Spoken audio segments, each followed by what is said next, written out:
In Nyeri town, 4 out of 5 primary schools in the region had previously been discredited to provide grade 7 learning. That, however, had to change today after hundreds of students lacked schools to report to.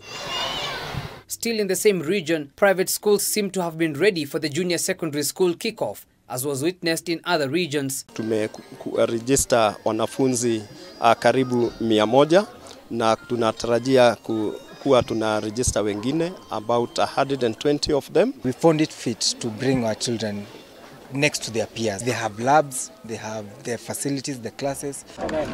However, parents in Baringo County with students in public schools exhibited no clue of requirements needed and rules set by the Ministry of Education, such as domiciling learners in their schools and purchasing of new uniforms. So many parents, let me say, they had not been prepared. They came to learn the other day when the CS announced that they are supposed to remain in primary. Teachers and legislators, however, have lamented over minimal resources such as enough teachers and classrooms, particularly in schools registering high intake of 7th grade students. Hawa watoto walipokuwa grade 6 walikuwa wanatumia the traditional desks. Kwa vile wamekuja junior secondary, sidhani kama itafaa wanafunzi kukalia nafasi kama hiyo. The teachers have just been recruited for the junior secondary, and so far they have not been deployed.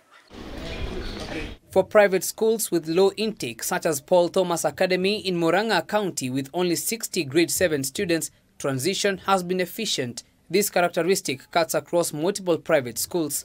However, the county government of Murang'a is working towards improving standards for stranded school managers. We have made sure everything is actually set and ready for the junior secondary school. As a school, the infrastructure is actually ready. You can see the uniform has already been procured. The parents had a meeting last week and they agreed on the uniform, and the children who are here, or the students, are in the new uniform for the new school. And in Turkana County, studies are expected to commence smoothly. The main projected hindrance to learning is the ongoing drought. Shule zote katika Turkana zimepata msaada wa chakula kupitia kwa shirika ambalo liko chini ya Wizara ya Elimu.